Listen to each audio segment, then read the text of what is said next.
Сәлем, менің атым Ару, менің жасым 16-да. Және де мен Ақсукент жерінде тұрамын. Ол Шымкентке жақын орналасқан. Жалпы ағылшын тілін мен 2 жылға жақын уақыттан бері үйреніп келе жатырмын. Және де бұл ағылшын тілін арнайы курстарда үйрендім. Және де оған қосымша үйде онлайн көбінесе YouTube-тардан арнайы видеороликтерді көру арқылы немесе ағылшын тілінде фильмдерді субтитрлер арқылы көруді немесе ең қарапайым жай ғана ағылшын тіліндегі музыканы көріп, соған байланысты текстерінен де кейбір кездерінде қосымша оларға уақыт үйрендім. Ал егер жалпы IELTS-қа келетін болсақ, IELTS-қа дайындалу маған 1,5 айдай уақытты талап етті. Және де сол 1,5 айдың ішінде мен бүкіл 4 секциясының барлығына толық дайындалып шықтым. Және де осы жақында ғана IELTS-ті тапсырып, жалпы 6 деген балға ие болдым. Және де бұл тапсыру барысында әрине қиындықтар да, оңай жерлер де болды. Ең бірінші оңай жерлеріне келетін болсақ, онда бүкіл 4 секциясының ішінен менің ойымша ең оңай болған ол speaking, яғни бұл сөйлесу бөлімі. Өйткені сөйлесу бөлімінде сен арнайы дайындықты қажет етпейсің. Және де оған қосымша арнайы бұл өте жайлы жағдайларда өткендіктен стрессовый жағдайлар немесе басқа да қобалжитын кезеңдер бұл жерлерде онша болған жоқ. Ал ең қиын бөлімі менің ойымша бұл reading болды. Өйткені бұл readingте бізге оншалықты белгілі емес, яғни таныс емес көп текстер немесе академиялық сөздер біз онша біле бермейтін тақырыптар кездескендіктен, әрине біз бұған дайын болған жоқпыз. Яғни көбінесе біз дайын бола бермейміз, өйткені біздің мектебіміздің программаларында және де бүкіл Қазақстанның бағдарламаларында бұндай тексттер өте көп кездеспейді. Алайда біраз уақыт үйренгеннен кейін бұл reading бөліміне де үйреніп кетуге болады деп ойлаймын. Ал IELTS-ті енді ғана тапсыратын жандарға менің кеңесім, ең біріншіден бұл кез келген 4 бөлімінде де спеллингке, яғни әрбір сөздің дұрыс жазылуына өте көп мән беру керек. Өйткені бұл IELTS британдық болғандықтан, бұл кейбір кездерінде америкалық сөздер немесе америкалық сленгтерді жалпы қолданбауға тырысу керек. Және де мысалы color деген сөздің өзі британша және де ағылшынша әртүрлі жазылатындықтан бұған да көп мән беру керек.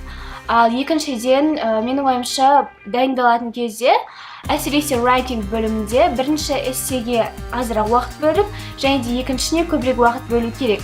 Және де басындағы бірінші эссеге 20 минут бөлінген болса, барынша сол 20 минуттың ішінде аяқтап бітіру керек. Тіпті егер аяқтап бітірмесеңіз де екінші бөліміне өтіп, одан кейін 5-10 минут қалдырып, одан кейін барып бірінші бөліміне өтетін болсаңыз, уақытты тиімдірек қолданасыз.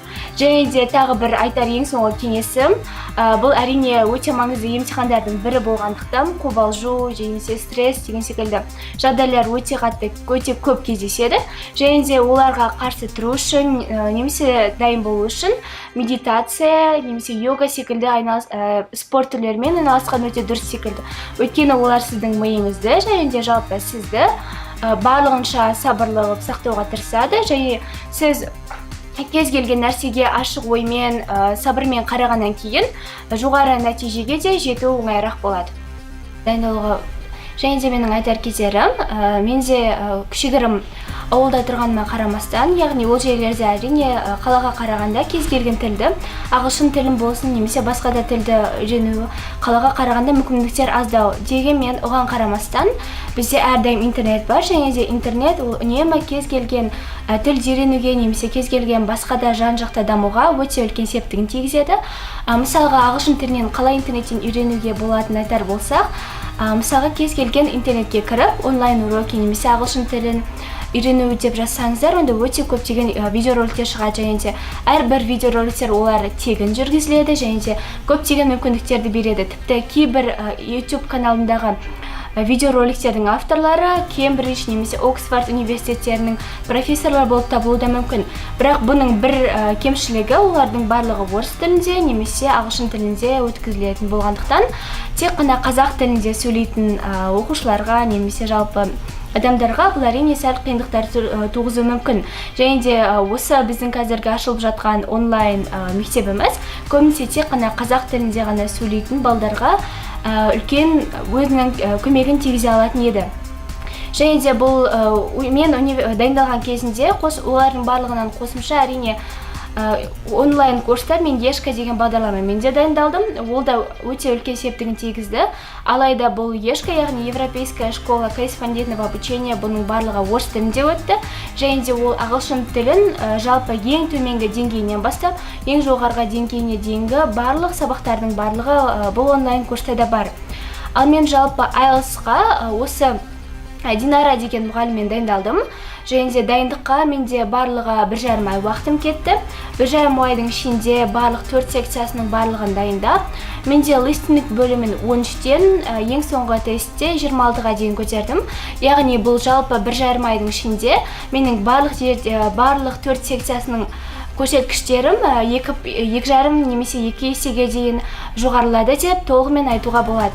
Және де менің ең соңғы айтар кеңесім, яғни бір адамның істеген нәрсесін екінші адам міндетті түрде қайталады.